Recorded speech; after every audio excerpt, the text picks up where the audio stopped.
In this module, we'll be talking about what you may need when you have a neuromuscular condition and you struggle to support or change your sitting position yourself. Sarah Rennie lives very actively. Her seating is critical to enabling her to do all the small things that many of us take for granted, things that can make the day easier or harder. So my weird and wonderful and fabulous body is a bit of a fishhook shape, and I love it just the way it is. But that means that I need specialist seating. So if I was to sit in a standard manual wheelchair like they have at airports and hospitals, I would go and fall over. So my seating is designed to keep me as straight as possible. Dan Everard is a rehabilitation engineer with nearly 40 years' experience in designing seats for people with neuromuscular conditions. I come to this seating thing as an engineer, not as a therapist. I've learned an awful lot about therapy in the last 40 years, but my grounding is in engineering. And you have to remember that the human body itself is a complicated machine. In talking about seating, you really have to consider what a seat's doing. It's not just keeping somebody comfortable from breakfast till bedtime. It actually enables them to do their day. Mark Chapman lives in Edinburgh in his own home, supported by PAs. His seating is vital for him to maintain his independence. I have to have my hands set very precisely to be able to move my chin. And if that's off just by a little bit, then that becomes more difficult, or I have to get the PA to use the attending control instead, which can be quite frustrating. Relying on somebody else to be able to move around. Modern cars don't have bench seats at the front. The reason for that is that it doesn't put the driver in a good position for driving. And the shaping of the seat matters. Exactly the same is true of a wheelchair, but consider this. Most people spend less than 10% of their day in a car. If you're a wheelchair user, you must consider that you're actually going to be in the seat from before breakfast until bedtime. If I'm not in the right position, I might not be able to do things. So you might think, why can't Sarah use a mug today? And it's because all my balance is off. So that's why it's really important. So if we start with a necessity for the things I've just mentioned, you must actually be able to breathe comfortably. And very often that will mean that the spine is correctly supported and that the ribs are not restricted and the arms are free to move at the side of the ribs. And basically, the body is actually, the rib cage is as flexible as it can be. With neuromuscular diseases, very frequently the rib cage cannot take the major part of the breathing process. So it is the diaphragm, the belly muscles, that are actually doing the breathing, which means that the belly must be free to move. You can't curl somebody over their belly and hope that they're going to breathe okay. You can't curve them forward, sit them in a bucket so that their tummy is restricted, because if you do that, then their diaphragm cannot move freely enough to make their breathing easy. And if their breathing isn't easy, not only are they uncomfortable, and in fact, honestly, probably can get a bit scared, but also they are going to be prone to infections and all sorts of stuff. Simply going out in public, somebody nearby has got a cold, they pick up the cold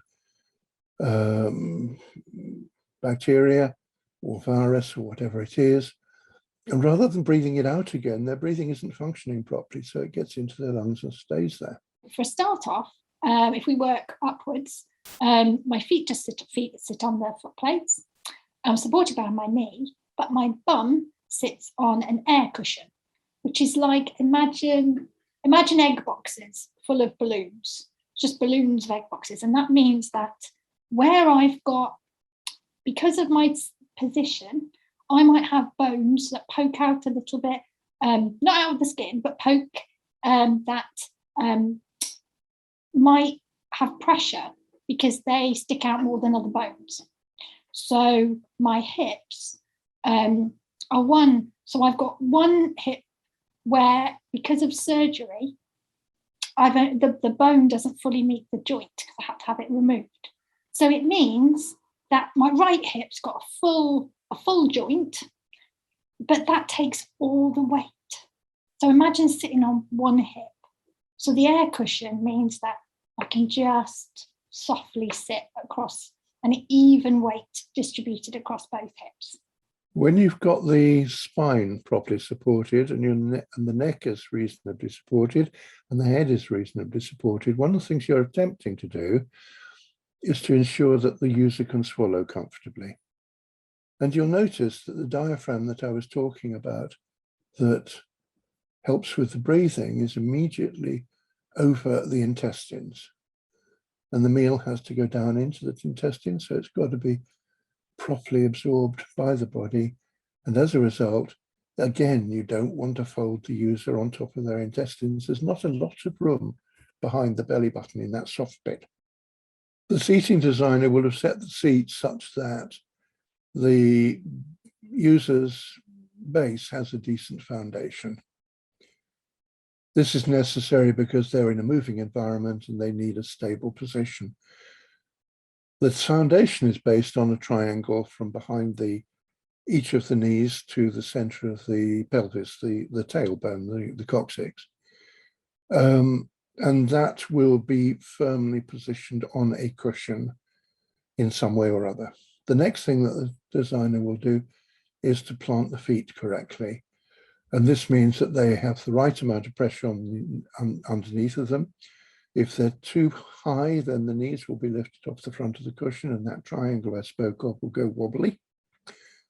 And if they're not proper, if they haven't got the right amount of pressure on them, then when the wheelchair goes round a corner, the feet will swing off one way and the trunk of the user will swing off the other way, pivoting around the center line of the seat, horizontal center line. If my feet's too high or too low, then that impacts on my comfort sitting on the cushion.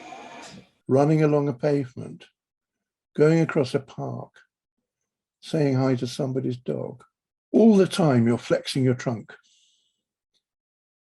You're trying to move your rib cage, your belly, your arms, your head, everything is all balanced on top of your pelvis, and it's all providing you with exercise.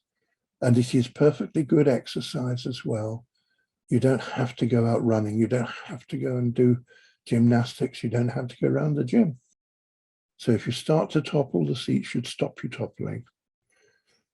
Many users aren't able to stop themselves toppling past a certain point, and so the seat should recognize this and deal with it. But it should not clamp the user in place. If we move up from my hips, I haven't fully got a scoliosis, which is when your spine is curved. But because my hips are at an angle, it looks like my spine is curved, so I can't bend over to this side. And so I've got a seat which is molded to go around my back and just give me support all the way up my back. A lot of the time, you need to let the user's head be as loose as possible so that as the chair moves, they are using their own muscles to hold their head upright. This is not always the case. With certain muscular dystrophies, you can over-exercise those muscles and that will worsen the condition. Certainly, as I've got older, I can't move as freely as I used to be. MPs used to be able to throw me about a bit more, I think, and now we'll have to be a bit more careful of where you push me or where you pull something to move in my shoulder or my leg or whatever.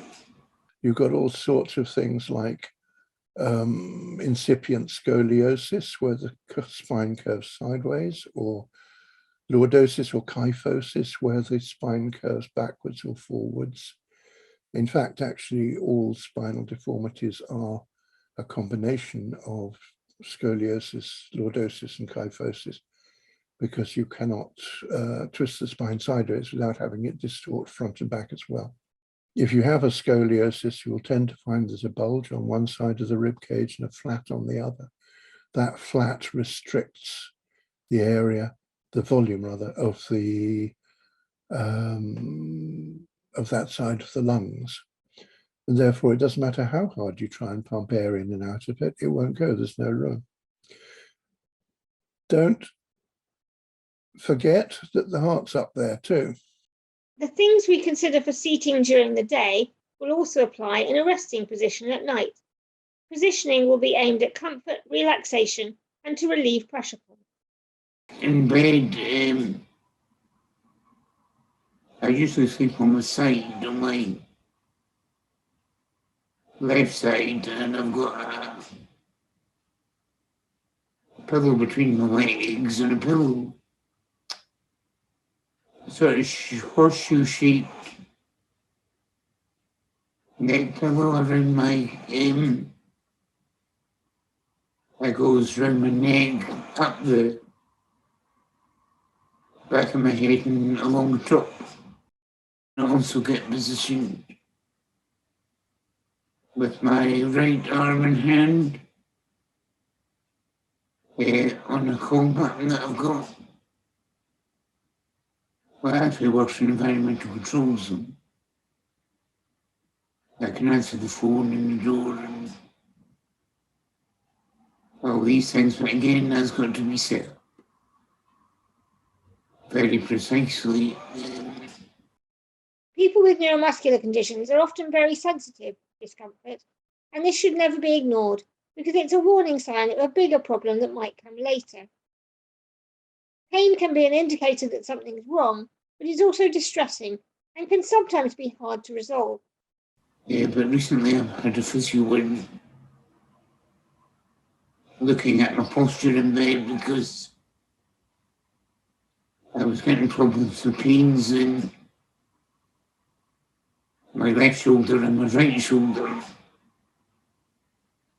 and my right arm, which was causing problems. Pressure sores are a risk for someone who can't move themselves or shift their position. They can start very gradually and, untreated, can be life-threatening. There are two kinds of pressure sores.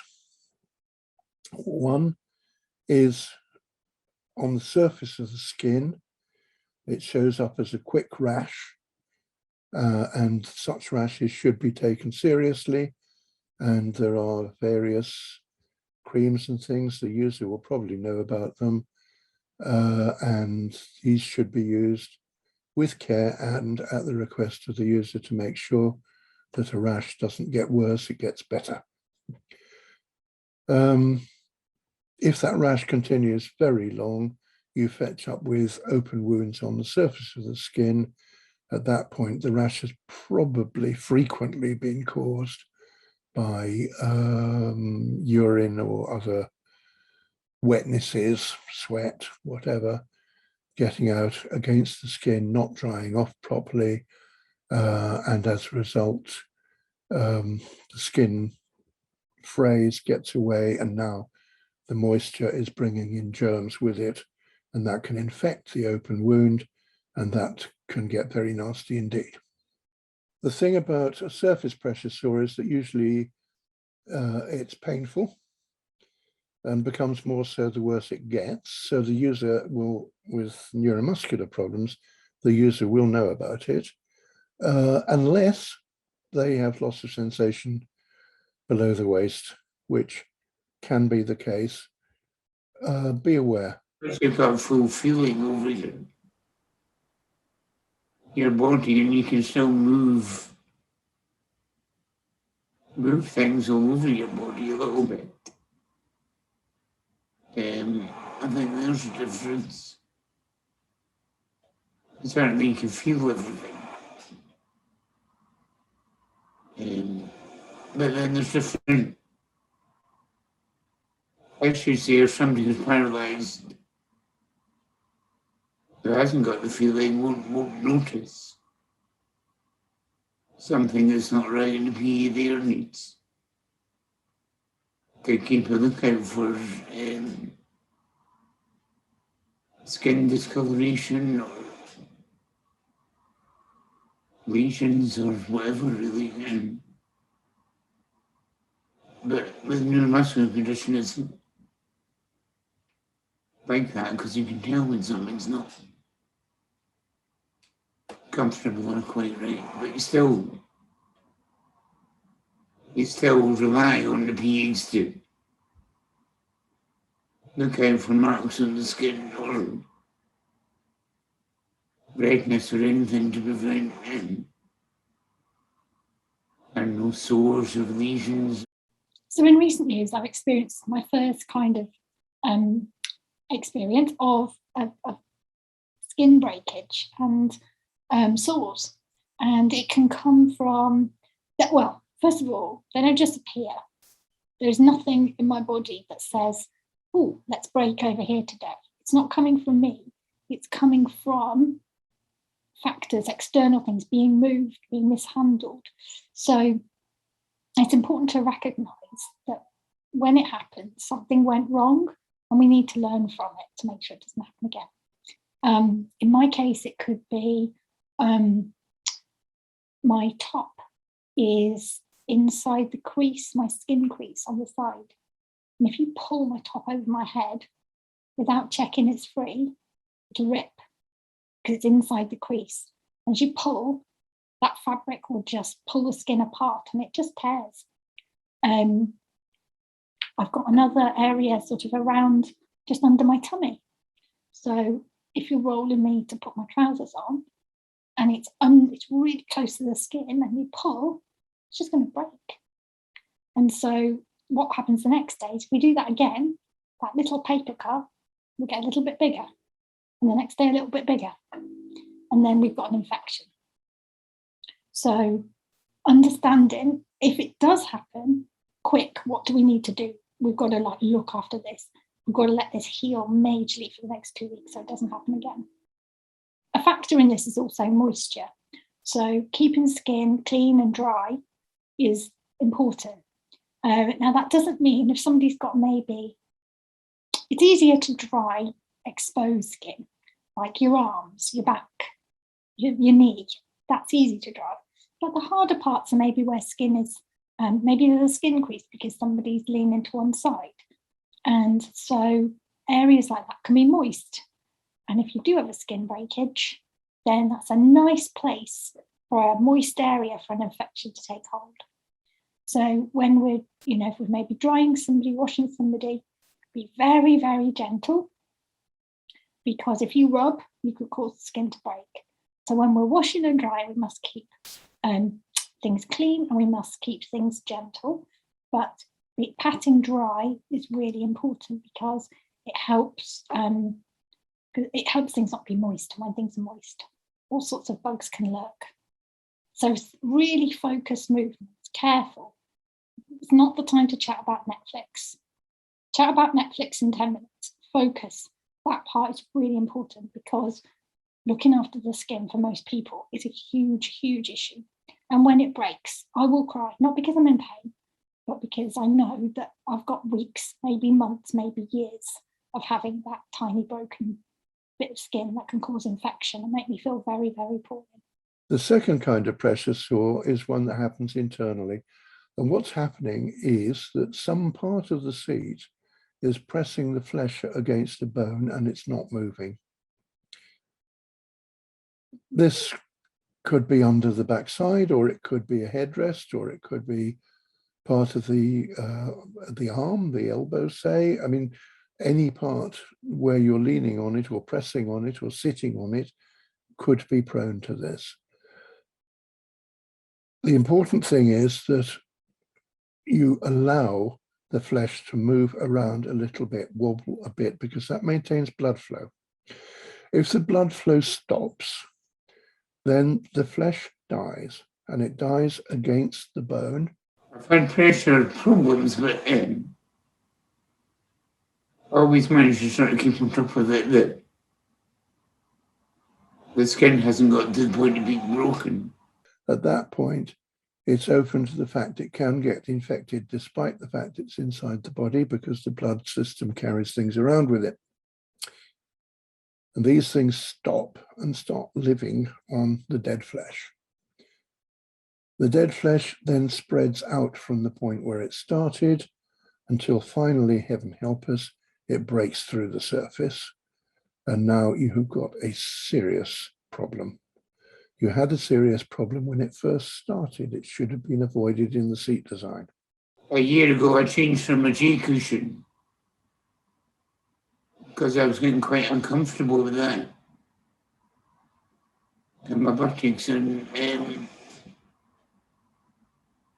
we changed that to a Rojo, and that's certainly been much, much better. I took a wee bit getting used to it, but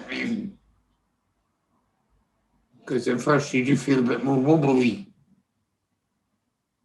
because you've got air underneath you rather than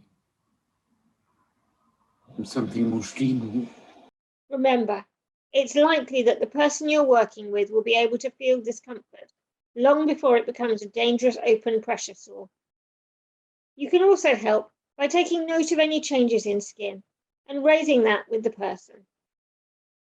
The simplest and most effective way to prevent these or reduce their impact is always to act early.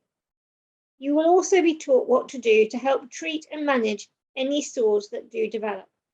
I've been describing this so far as a seating designer and trying to get the seat right, but as a personal assistant to somebody who's using the seat, you need to really understand what it is you're doing in putting the person into the seat. Yeah, if I've not quite been hoisting correctly, the thing's a bit squinting on it. As I sat me slightly off, then that's when things get a bit sore underneath them. Maybe if I've been travelling a distance, back in impact sometimes, or just sitting in one position too long. Many adults with neuromuscular conditions are hoisted into their specialist seating, and this can mean that there will, at least at first, be a sling in between them and their seat. What are you going to do with the sling when they're in the seat? Are you leaving it behind? Are you going to be able to fold it up around them? Do you know how to do that so that it doesn't interfere with them?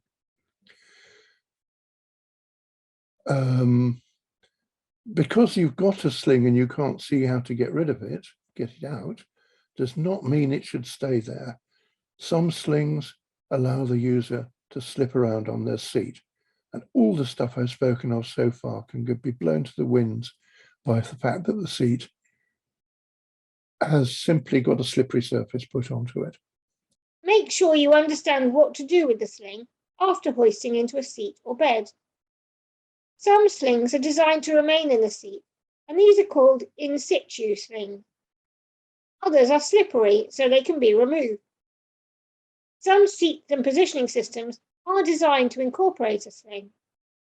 Others will work best with closer contact with the user's body than a sling allows. Once you've got the person into the seat, you now need to position them in the seat. It's not just a case of dumping them. And it's the thing that you do when you sit down. You actually wriggle a bit. You may not know you're doing it, but you do. So you now need to take instruction from the user as to where and what bits of clothing to use in order to move them into position, or what parts of their body to move. What's really important is when I'm hoisted into my chair, that I'm right in the position that I need to be. So it could be a centimetre to the left, and I'll be sitting like that all day. Just ever so slightly off, and I won't get the contact all the way up my back and around my ribs that keep me upright. So when I'm hoisted into my chair, getting my hips in the right position, making sure my hips aren't twisted, and everyone's different, but for me, those are the things we check. We check that I'm sitting in a good a good solid position.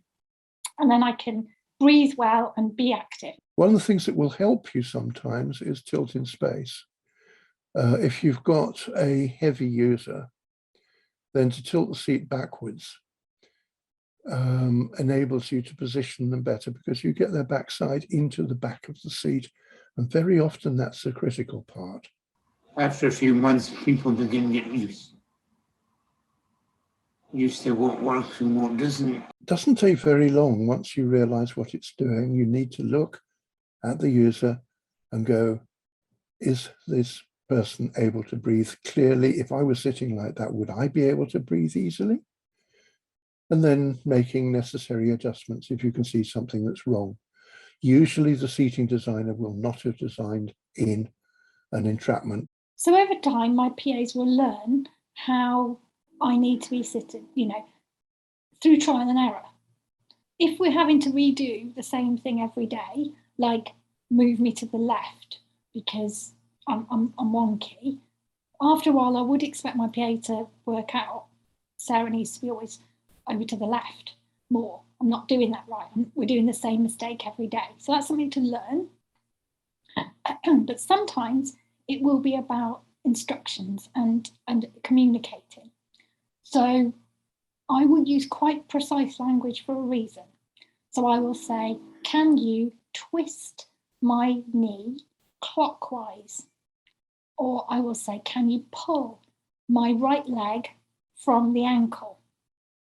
Can you open my legs, but lift my foot, not my knee? And those things are really important because it could be to do with posture and getting it just right. It could be to do with pain, because I know if you lift my leg from the knee, it's going to hurt. So it could be to do with pain. But language is really important. You do need to listen to the user, because they will know whether they're in the right position or not. Are they comfortable with their breathing? Is their belly comfortable? Is their backside comfortably on the cushion? Is there something digging into them? Oh, all sorts of questions. In this module, we've learned the importance of posture and seating, how getting it right improves the day-to-day lives of people with neuromuscular conditions, and how a seat or positioning system might be configured for comfort, function, and therapy. We've heard how skin and tissue can break down through pressure, the risks associated with that, and how to avoid and, if necessary, recover from it. We've looked at the practical ways in which you, as a PA, can work with the person with a neuromuscular condition to position them correctly, and how what you do can improve their health, quality of life, and independence.